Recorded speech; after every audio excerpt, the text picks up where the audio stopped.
안녕하세요 여러분, 유학고수입니다. 오늘은 구독자님께서 박사과정 중에 겪고 계신 정말 어려운 상황에 대해 질문을 보내주셨습니다. 제가 직접 읽어드리고 제 경험과 지식을 바탕으로 답변을 드려볼게요. 질문 내용은 다음과 같습니다. 안녕하세요 고수님, 잘 지내시나요? 다소 고민이 되는 상황이라 질문을 오랜만에 드리게 되었습니다. 제 메인 지도 교수님이 다소 마이크로 매니징하는 밤낮, 주말 상관없이 스카이프 메시지 및 스카이프로 온라인 상태를 체크하여 연구실에 출근하였는지 실시간 감시 등등 경향이 있는데 최근에 학과장님으로부터 연락을 받았습니다. 여러 교직원, 교원, 이전 학생들의 신고가 접수되었고 저한테도 지도 교수님의 미난 행동에 관해 메일로 사실대로 써서 보고해달라는 요청을 받았습니다. 이미 공과대 학장님에게도 보고가 올라간 상황이라고 합니다.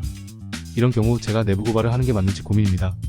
익명으로 진행된다고는 하지만 나중에 언젠가는 밝혀질 것 같고 현재 3년차라 박사 졸업까지 2년만 더 참을지 아니면 사실대로 보고를 해야 할지 모르겠습니다. 학과장님은 뒤질 생각하지 말고 사실대로 적어달라고 하시지만 졸업이 달려있는 문제라 쉽지 않습니다. 조언 부탁드립니다. 감사합니다. 정말 어려운 상황이죠. 이 질문에 대해 제가 진지하게 답변 드려보겠습니다. 우선 질문자님의 상황에 깊이 공감합니다. 박사과정은 본래 긴 여정이고 특히 지도 교수님과의 관계는 이 과정을 좌우할 만큼 중요한 요소죠. 지도 교수님의 행동이 스트레스를 유발할 뿐 아니라 학과에서 이미 문제로 인지하고 공식적인 조사에 들어갔다면 이는 더 복잡한 상황이 됩니다. 상황이 심각한 문제라서 저는 님에게 두 가지 선택을 드리겠습니다. 선택 1은 교과서적인 대응입니다. 그럼 교과서적인 대응 알려드립니다. 첫째, 사실을 전달하는 것이 윤리적인 책임이 될 수 있습니다. 이미 학과장님과 학장이 이 문제를 공식적으로 다루기 시작한 만큼 질문자님의 경험과 사실을 전달하는 것은 더 큰 문제 해결에 중요한 기여를 할 수 있습니다. 질문자님만의 문제가 아니라 여러 학생들과 교직원이 신고를 했다고 하니 이 행동이 개인적인 일이 아니라 조직 전체의 문제로 여겨지고 있는 것입니다. 내부 고발로 인해 긍정적인 변화가 생기면 앞으로 이 연구실을 찾는 다른 학생들이 더 건강한 환경에서 학업을 이어나갈 수 있을 것입니다. 둘째, 졸업을 고려한 신중한 전략이 필요합니다. 내부 고발에 참여하는 것은 당연히 도덕적으로 옳을 수 있지만 현실적으로 박사 졸업이라는 중요한 목표를 고려해야 합니다. 학과장님과 신뢰관계를 쌓으세요. 현재 학과장님이 질문자님께 사실을 적어달라고 요청했으므로 학과장님께 졸업에 대한 걱정을 솔직히 말씀드리고 협조를 구하세요. 학과장님은 질문자님이 이 상황에서 부당한 대우를 받지 않도록 지원할 가능성이 높습니다. 지도 교수님과의 직접적 충돌은 피하세요. 사실을 전달하더라도 최대한 객관적으로 작성하시고 감정적인 표현은 피하는 것이 좋습니다. 예를 들어 지도 교수님이 가끔 과도하게 관리를 요청하셨다와 같이 사실 중심의 기술이 중요합니다. 셋째, 익명성이 어느 정도 유지될 가능성이 있습니다. 미국 대학에서는 내부 고발의 익명성을 보호하는 시스템이 있습니다. 물론 상황이 진행되면서 질문자님의 진술이 드러날 가능성도 배제할 수 없지만 학과장님이 뒤지를 걱정하지 말라고 한 것은 그만큼 질문자님을 보호할 의지가 있다는 뜻으로 보입니다. 넷째, 대체 플랜을 준비하세요. 만약 상황이 악화되거나 졸업에 지장이 생길 가능성이 있다고 판단된다면 다음과 같은 플랜 B를 준비해보세요. 다른 교수님과의 관계를 형성하세요. 현재 연구실 외의 다른 교수님과 프로젝트를 통해 관계를 쌓아 추천서 등을 받을 수 있는 가능성을 마련하세요. 학교 내의 학생 상담센터를 이용하세요. 이런 문제는 정신적 스트레스를 유발할 수 있으니 전문 상담 서비스를 받아보는 것도 큰 도움이 될 수 있습니다. 결론적으로 교과서식 대응법으로 접근하면 학과장님께 사실을 전달하는 것이 올바른 선택일 가능성이 높다고 생각합니다. 다만 졸업이라는 현실적인 부분을 함께 고려하며 신중하게 행동하시는 것이 중요합니다. 학과장님과 긴밀히 소통하며 졸업이 보장될 수 있도록 지원을 요청하세요. 자, 그럼 교과서적인 대응을 마치고 이번엔 유학고수라면 어떻게 했을까 이야기해보겠습니다.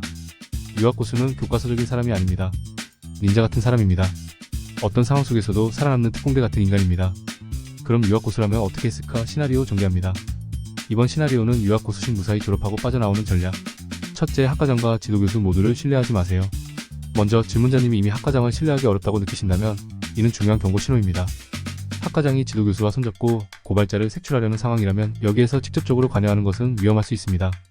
익명성이 보장된다고 해도 학과 내부에서 누군가 정보를 유출할 가능성을 배제할 수 없습니다. 현재로서는 자신을 보호하는 것을 최우선으로 생각하셔야 합니다. 이 상황에서 내부 고발자로 낙인찍히는 것은 질문자님의 졸업에 큰 위험이 될 수 있습니다. 둘째, 학과장에게 적당히 회피하며 중립을 유지하세요. 학과장이 사실대로 적어달라고 압박하더라도 너무 상세하거나 비판적인 내용을 적는 것은 피하는 것이 좋습니다. 예를 들어 학과장이 이메일로 요청할 경우 간단히 교수님의 스타일이 다소 독특하긴 하지만 큰 문제가 되지 않았습니다와 같이 중립적이고 모호한 표현으로 답변하세요. 혹은 이 문제에 대해 충분한 경험이 없다거나 다른 사례에 대해 잘 알지 못한다는 식으로 교묘히 빠져나가는 것도 방법입니다. 셋째, 지도 교수님과의 관계를 절대 악화시키지 마세요. 질문자님이 이 상황에서 가장 중요하게 생각하셔야 할 점은 지도 교수님과의 관계를 최대한 평화롭게 유지하는 것입니다. 교수님께서 현재 상황에 대해 어떤 태도를 취하고 계시는지 면밀히 관찰하세요. 만약 교수님이 이 문제로 민감해져 있다면 더욱 조심해야 합니다. 필요하다면 현재 논문이나 연구에 집중하고 싶다는 이유로 학과 내 갈등에서 거리를 두는 태도를 취하세요. 넷째, 무사히 졸업하기 위한 플랜 B를 준비하세요. 지금 당장은 지도 교수님의 눈밖에 나지 않는 것이 중요하지만 최악의 상황을 대비해 다음과 같은 플랜을 준비해두세요. 추가적인 추천서 확보, 다른 교수님이나 협력 프로젝트에 참여할 기회를 찾아 지도 교수님 외에 추천서를 받을 수 있는 관계를 구축하세요. 학과 외부 네트워크 형성, 학과 내 문제가 커질 경우를 대비해 다른 학교나 학계, 네트워크와 연결을 만들어 두는 것이 유리합니다. 필요한 학점을 빠르게 이수 졸업을 위해 필요한 코어 과목과 필수 연구를 최대한 빨리 마무리하여 만약 문제가 생기더라도 최소한의 피해로 졸업을 마칠 수 있도록 준비하세요. 다섯째, 학과의 공식 조사 결과에 지나치게 관여하지 마세요. 학과와 공과대에서 이미 문제를 조사 중이라면 본인이 직접 나서지 않더라도 결과는 진행될 것입니다. 이 상황에서 중요한 점은 나서지도 튀지도 않는 것입니다.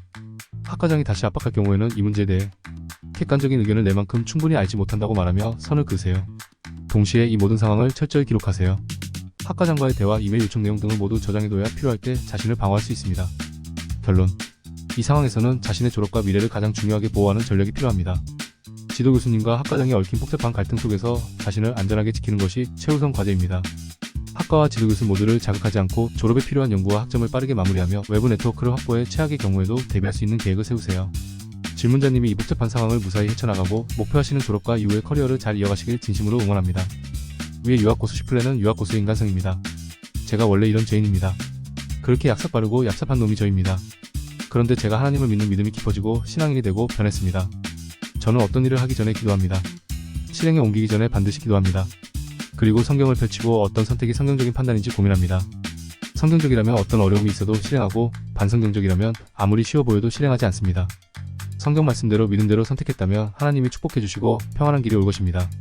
그러나 자신의 고집대로, 육신의 정욕대로 판단했다면 결과가 좋지 않을 수 있습니다.